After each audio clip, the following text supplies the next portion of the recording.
jemaat yang Tuhan kasih dimanapun kalian berada. Hari ini, di hari Minggu ini, minggu yang kedua kita tidak bersama-sama karena kita lagi mentaati semua peraturan pemerintah, baik itu pemerintah pusat maupun daerah DKI Jakarta yang melockdown kita semua untuk dari segala macam kegiatan-kegiatan yang sifatnya pengumpulan massa demi mencegah bahaya virus 19 atau virus corona. Hari ini saya akan memberikan satu bagian firman Tuhan. Saya rindu boleh menguatkan kita semua. Dan saya percaya Alkitab berkata, doa orang benar bila dengan yakin didoakan sangat besar kuasanya dan ada hasilnya. Mari kita berdoa bersama-sama. Bapa, di dalam nama Yesus Tuhan dan Juru Selamat kami, sebentar kami akan mendengarkan sabda firman Tuhan. Kami mengundang Roh Kudus ambil alih pemberitaan firman Tuhan ini, sehingga setiap perkataan yang keluar dari lidah hamba-Mu ini adalah perkataan Tuhan, isi hati Tuhan bagi setiap umat-Mu. Sehingga setiap kami yang mendengarkan firman maupun yang membawakan firman, kami sama-sama berakar, bertumbuh dan berbuah bagi kemuliaan nama Tuhan. Demi nama Yesus kami sambut firman Tuhan dengan hati yang lapar dan haus akan kebenaran. Haleluya. Amin. Jemaat yang Tuhan Yesus kasihi, saya percaya dimanapun kalian berada, kalian tahu lokasi di mana pengambilan gambar ini, yaitu di gereja, di mimbar, yang setiap minggu kita beribadah bersama. Mungkin jemaat kangen bukan kangen mimbar ini, kangen suasana kita bersama, memuji memuliakan nama Tuhan di tempat ini.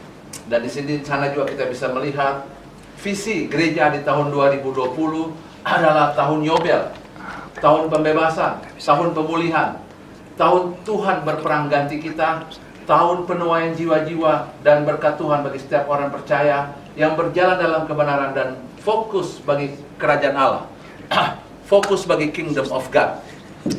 Jadi ini tahun Yobel, tahun Tuhan berperang ganti kita untuk merebut kemenangan. Jadi di tahun 2020 ini, dari awal saya sudah katakan kita ini manusia terbatas, kita nggak punya kekuatan apa-apa. Tapi kalau kita dengan Tuhan, kita akan menjadi yang luar biasa. Sekali lagi, di tahun Yobel ini bukan kuat gagah kita, tapi kuat gagah Tuhan. Tuhan sudah nyatakan itu dari akhir tahun. Di tahun 2019 kita doa dan puasa selama 3 hari. Kita minta visi Tuhan apa di tahun 2020. Dan Tuhan berkata tahun Yobel, tahun Tuhan yang akan berperang ganti kita. Dan di tahun 2020 ini juga kita lihat begitu banyak hal yang mengkhawatirkan, menakutkan. Apalagi virus 19 ini, Corona. Bahkan di hari ini, sambil mempersiapkan khotbah ini juga, ada lagi virus baru yang sudah mulai muncul lagi di Cina sana. Dan virus ini dikatakan mematikan. Dan ini membuat orang semakin takut. Tapi saya mau katakan pada saudara yang dikasih oleh Tuhan Yesus Kristus. Saya memberikan renungan, khotbah firman Tuhan ini. Badai pasti berlalu. Badai pasti berlalu bersama Yesus. Yang pertama, kebenarannya adalah Mazmur 107 ayat 19-20. Berkatalah firman Tuhan, maka berseru-serulah mereka kepada Tuhan dalam kesesakan mereka, dan diselamatkan mereka dari kecemasan mereka.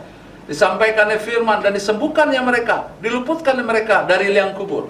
Alkitab katakan disembuhkannya mereka, diluputkannya mereka dari liang kubur. Saudaraku yang dikasihi oleh Tuhan Yesus Kristus, maka berseru-serulah mereka kepada Tuhan dalam kesesakan mereka, dan diselamatkan mereka dari kecemasan mereka. Ketakutan, kecemasan, kekhawatiran mungkin hari-hari ini menghantui saudara. Takut dan cemas akan sakit penyakit, takut dan cemas akan liang kubur, kata firman Tuhan ini, akan kematian.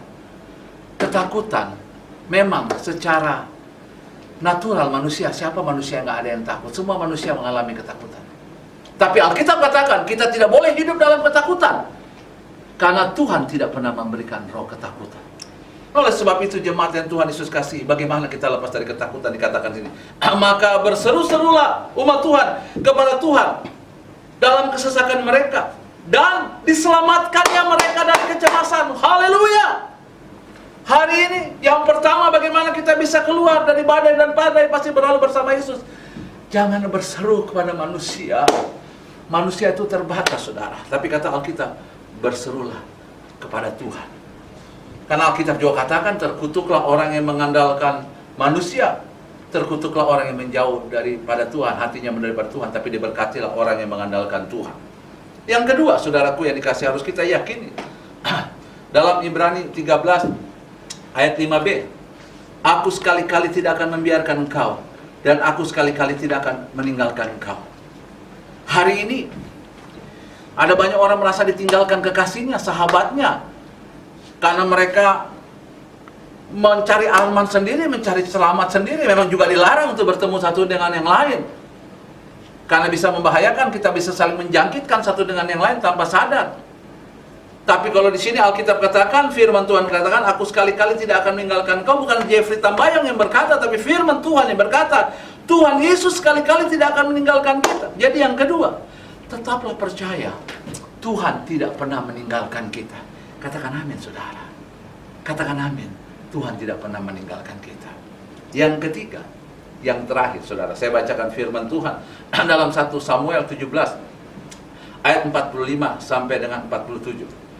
Tetapi Daud berkata kepada orang Filistin itu, engkau mendatangi aku dengan pedang dan tombak dan lembing, tetapi aku mendatangi engkau dengan nama Tuhan semesta alam, Allah segala barisan Israel yang kau tantang itu.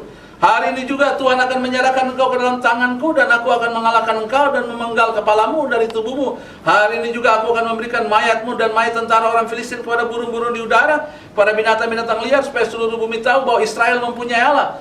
Dan supaya segenap jemaat ini tahu bahwa Tuhan yang menyelamatkan, bukan dengan pedang, bukan dengan lambing, sebab di tangan Tuhanlah pertempuran, dan Ia pun menyerahkan kamu dalam tangan kami. Saudaraku, hari-hari ini adalah tahun Yobel, Tuhan berperang ganti kita.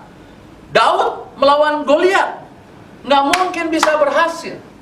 Tapi Alkitab mencatat akhirnya Goliat yang besar itu, yang sudah menggentarkan umat Israel, dikalahkan oleh Daud. Hanya satu lemparan ketepel, jatuh dan dia dipenggal kepalanya. Selesai. Tuhan yang berperang bersama Daud.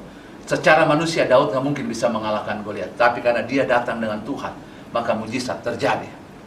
Hari ini dalam firman Tuhan, dalam khotbah saya di hari Minggu ini, jemaat, Tuhan yang menolong Daud melawan Goliat, Tuhan yang sama yang akan menolong kita melawan Goliat-Goliat, apakah itu virus corona, kehancuran ekonomi, atau apapun lah namanya. Saya percaya, kalau kita terus beriman kepada Yesus, kita tetap percaya, Tuhan pasti menolong kita. Firman Tuhan hari ini, saya tidak akan perpanjang. Sebagai gembala sidang, saya akan berdoa untuk saudara. Yakinlah, saudaraku, badai pasti berlalu bersama Yesus. Jadi yang pertama, saudaraku yang dikasih oleh Tuhan, terus berseru kepada Tuhan. Yang kedua, tetap miliki iman bahwa Tuhan tidak akan pernah meninggalkan kita sekalipun. Yang ketiga, kita harus yakin Tuhan yang berperang ganti kita, maka kemenangan menjadi bagian kita. Saya akan mengajak setiap jemaat untuk berdoa. Taruh tangan kananmu di dadamu masing-masing dan percayalah. Sekali lagi, saudara harus percaya, jangan bosan. Kata Alkitab, doa orang benar bila dengan yakin didoakan, sangat besar kuasanya, dan pasti ada hasilnya. Mari kita berdoa.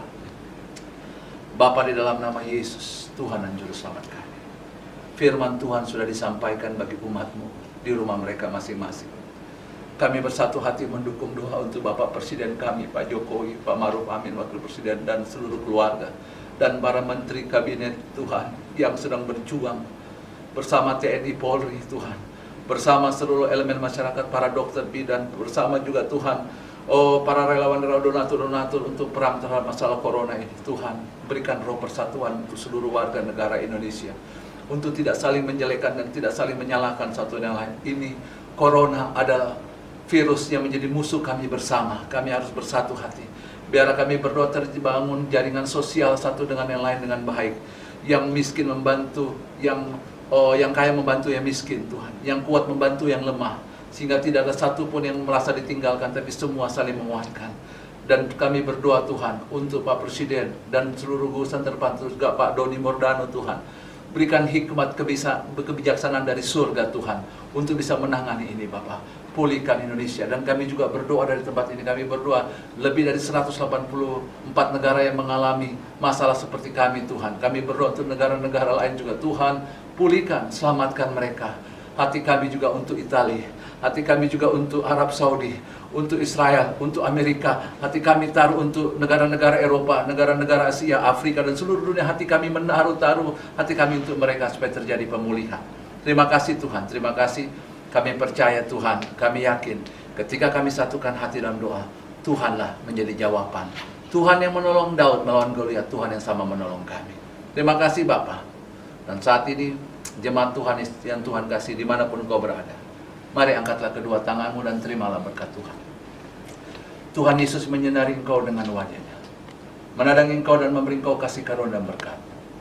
Biarlah berkat anugerah dari Allah Bapa, keselamatan yang sempurna dari Tuhan Yesus Kristus, pertolongan kuat kuasa Allah Roh Kudus, berkat ketiga tunggal, dalam nama Yesus mengalir dengan limpah atas hidup kita semua, saat ini sampai selama-lamanya. Haleluya, amin. Shalom Aleichem, Tuhan Yesus memberkati.